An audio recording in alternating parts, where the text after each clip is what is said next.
अब ये डॉक्टर राजेश बीच में कहां से आ गया? वही तो समझ में नहीं आ रहा है। हम तो गए थे सुबोध को बचाने और मारा गया कोई और। हम लोग ये सोच रहे हैं कि हम खूनी से ज्यादा होशियार हैं, उससे आगे हैं, लेकिन एक्चुअली खूनी हमसे 2 कदम आगे। सर मैं सच बताऊं, यह आदमी कोई सोच वोच कर मर्डर नहीं कर रहा है। उसका जैसा मूड बनता है वैसे ही कर देता है। एक बार अगर वो मेरे हाथ लग गया ना तो उसका सर। पहले 5 महीने, फिर 8 महीने, फिर 1.5 साल, अब 2 साल पुराने केस के लोगों को भी मार रहा है। सर राजेश का केस तो 5 साल पुराना है। हाँ, और ये डॉक्टर राजेश कोई जाना माना नाम भी नहीं। He's just an ordinary dentist. मुझे तो ऐसा लग रहा है कि वो हमारी बातें सुनता है। Oh, hope not. मनोविराज, ये सोचने के बजाय कि वो अगला खून कहाँ करेगा, ये पता करो कि वो आखिर दिखता कैसा है। मतलब उसका साइकोलॉजिकल प्रोफाइल बनाना चाहिए। कह सकते हो। अच्छा, वो जो 8 खून हुए हैं उनकी फोटोग्राफ्स हैं तुम्हारे पास? हाँ हाँ, गैरी सर को देखा।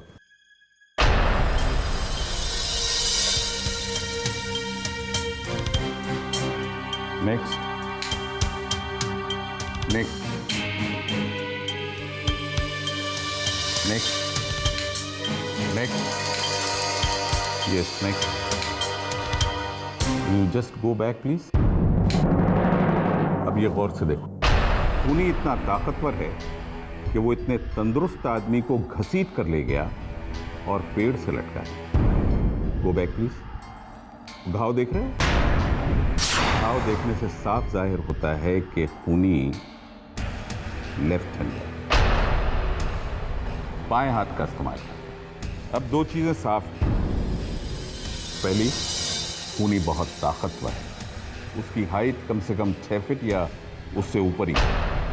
और दूसरी, जो सबसे इंपॉर्टेंट बात, खूनी लेफ्ट हैंड है। मेरे ख्याल में इन लाइंस पर अगर तुम जांच करो तो तुम्हें खूनी का हुलिया आसानी से मिल जाएगा। और जहां भी खून हुआ है वहां खून का एक भी धब्बा नहीं मिला है, पूरी जगह बिल्कुल साफ। मतलब उसे हर चीज साफ सुथरा रखने की बीमारी है।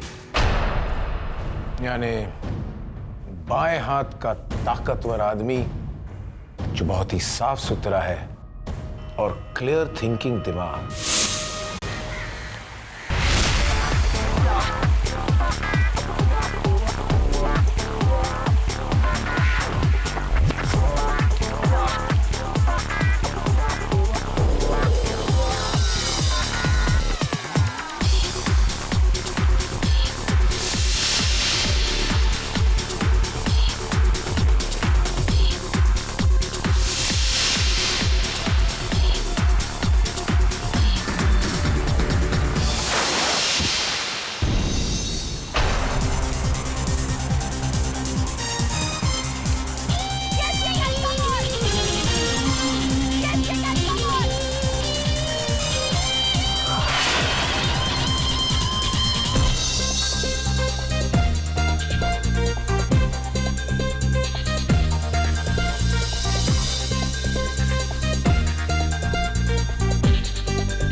On the game.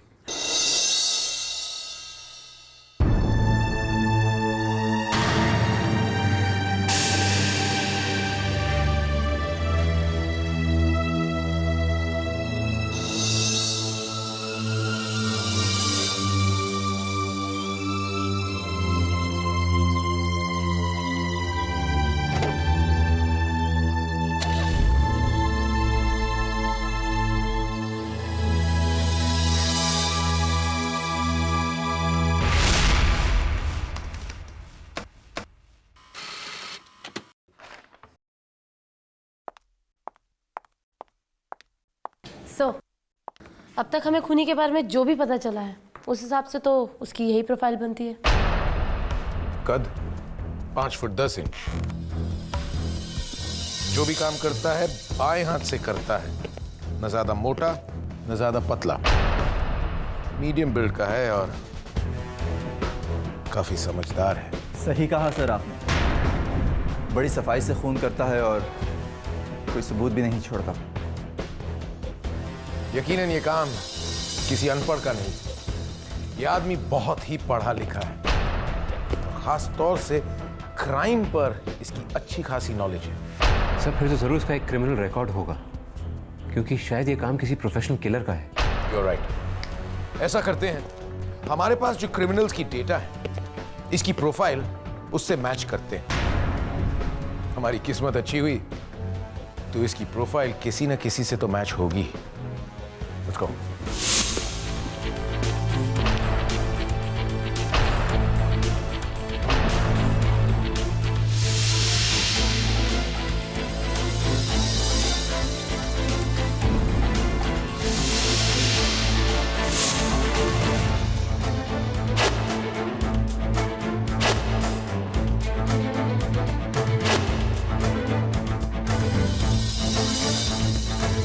Sir records में हमें ये 3 आदमी मिले। नाम क्या है? सर ये पहला है राघव, दूसरा है वीरू और ये तीसरा है देवेंद्र। सर ये तीनों सीरियल किलर हैं। सर आज तक इन्होंने जितने भी खून किए हैं बड़ी सफाई से किए हैं, एक भी सबूत नहीं छोड़ा। हाँ सर, एक और बात, ये तीनों कोई भी पैटर्न फॉलो नहीं करते और सब पढ़े लिखे हैं। सर हमारे खूनी की प्रोफाइल से जिन लोगों के प्रोफाइल सबसे ज्यादा मिलते हैं वो ये 3 हैं। तो फिर देर किस बात की? पूरा मुंबई शहर छान मारो, मुझे ये 3 आदमी चाहिए जल्द से जल्द।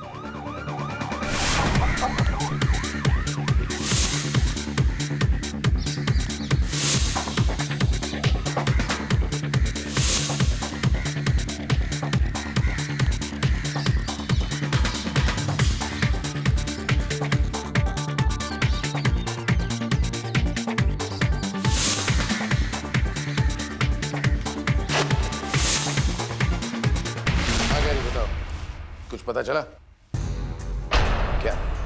राघव मर चुका है और देवेंद्र जेल में। ओह, आई सी। ठीक है, तुम और एकांश वीरू पर कड़ी नजर रखो। और सुनो, अभिमन्यु से कहना मुझे हेडक्वार्टर्स आकर मिले। राइट? Yes sir. हेलो, हाँ बोलो। हाँ बोलो बोलो। हाँ बात कर सकता हूँ। कहाँ? अच्छा ठीक है, थैंक यू। क्या हुआ अभी? वीरू को पता चल गया। अच्छा, हाँ, मुंबई के बाहर किसी गेस्ट हाउस में ठहरा हुआ है। Fantastic, let's go and get him. अभी तुम्हें सर ने फौरन हेडक्वार्टर बुलाया है। तुम लोग जाकर वीरू को गिरफ्तार करो, मैं हेडक्वार्टर जाता हूँ।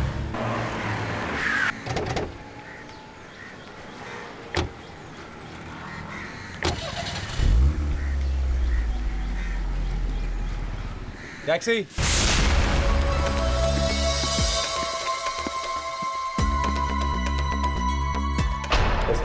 जी बोलिए। आपके यहाँ एक वीरू नाम का आदमी ठहरा है, जरा चेक करके बताइए कौन से रूम नंबर में है। ग्यारी, वो इतना बेवकूफ़ नहीं जो अपने असली नाम से किसी होटल में ठहरेगा। ये आदमी यहाँ ठहरा हुआ है? हाँ सर, ये यही ठहरे है, रूम नंबर 20।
चल अब बोला ना, चल।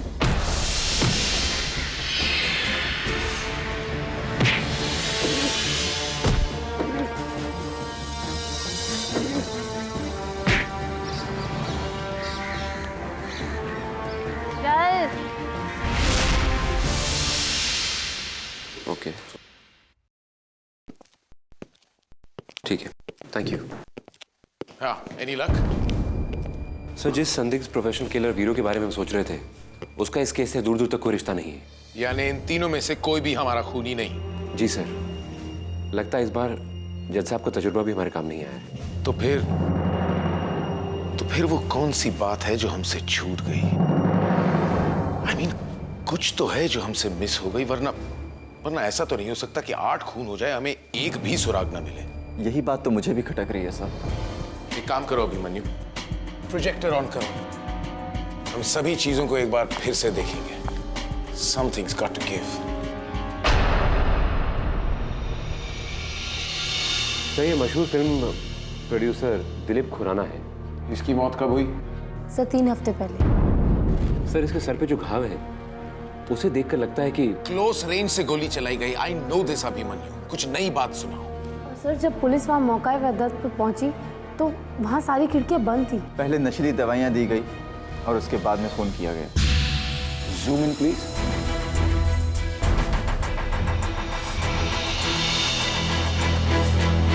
That's it. क्या हुआ सर? मिल गया। क्या मिल गया सर? बताऊंगा, लेकिन सबसे पहले जज साहब को यह दिखाना है। अरे हमसे जो छूट गया सो छूट गया, लेकिन उनकी तेज नजरों से इतना बड़ा सुराग कैसे छूट गया?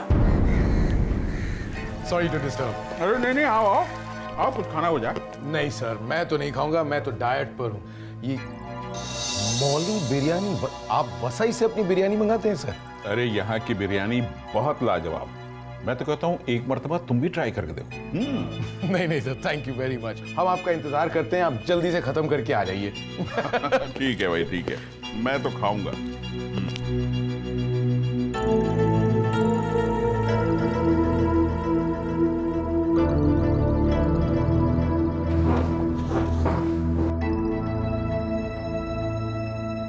सर माफ कीजिएगा, हमने आपको खाने के टाइम पर डिस्टर्ब किया। अरे भाई, तुम भी खा लेते, अभी तो एक डब्बा बचा हुआ है। नहीं सर।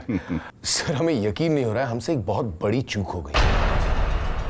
दरअसल एक बहुत अहम चीज हमसे मिस हो गई, इसीलिए हमने सभी केसेस को दोबारा से चेक किया। तभी मेरी नजर एक चीज पर गई। कौन सी चीज? सर, ये जरा फोटो को ध्यान से देखिए। ये आपके पास ये सफेद बाल को देखिए, ऐसा लगता है कि शायद जो कातिल है वो कोई बुजुर्ग है, नौजवान है। इसलिए वो सबको बेहोश करके मार रहा है। क्योंकि अगर बेहोश नहीं करेगा तो हो सकता है इस आदमी को वो मार रहा है, वो उसके खिलाफ लड़ सकता है, शायद उसे भी मार सकता है। Correct, very. लेकिन अब बात यह है कि वो खूनी घर के अंदर कैसे घुसा। और हमारा तो ये मानना है सर कि वो कोई रिपेयर वाला या डिलीवरी बॉय का भेस बदलकर घर के अंदर घुसा होगा। घर में अपना काम करके मेन डोर से वो बाहर गया और बाहर से मेन डोर को बंद कर दिया। सर आप ठीक कह रहे हैं, क्योंकि सारी खिड़कियां अंदर से बंद थी। अरे भाई, ये भी तो हो सकता है कि स्लाइडिंग विंडो खुली रह गई हो और वो खिड़की से घुसा, उसने अपना काम किया, बाहर निकला और बाहर से स्लाइडिंग विंडो बंद कर दी। आपने बिल्कुल ठीक कहा सर। स्लाइडिंग विंडो ही एक ऐसी खिड़की है जिसे बाहर से बंद करो तो भी वो अंदर से लॉक होती है। वाह सर वाह। अगर तुम मेरे पास नहीं आते तो तुम्हें ये अहम चीज मालूम ही नहीं हो। ठीक कहा आपने सर, अगर मैं यहाँ नहीं आता तो खामखा बिला वजह कोई बेगुनाह पकड़ा जाता।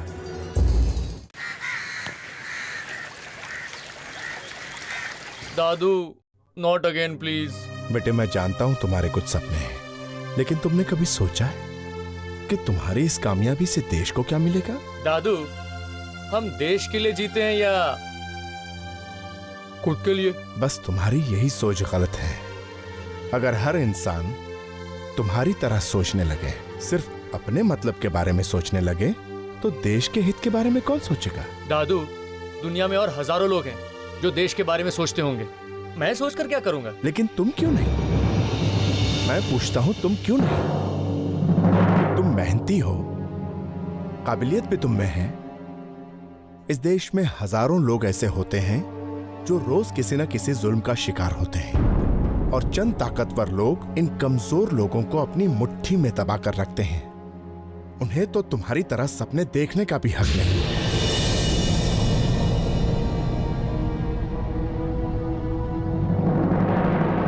बेटे, तुम इन बदनसीब लोगों के लिए बहुत कुछ कर सकते हो।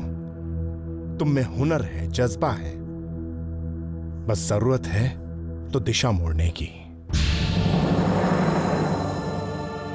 पर दादू, मैंने आज तक कभी भी लॉ में इंटरेस्ट नहीं लिया। अगर मैं चाहूं भी तो I don't think it's possible.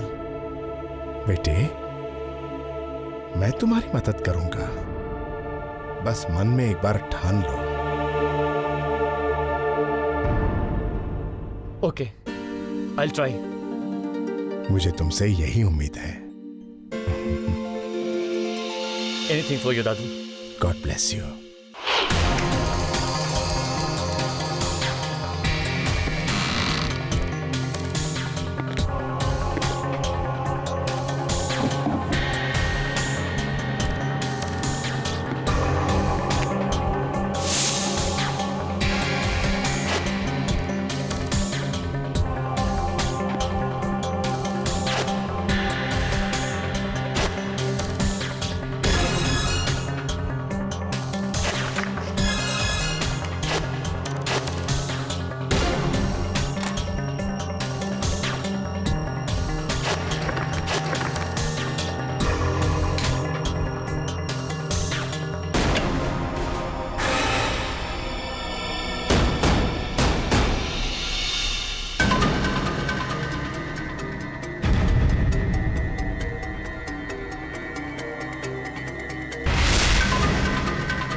अब मेरा शक इस सबूत के साथ यकीन में बदल गया है। Game over. Check and met.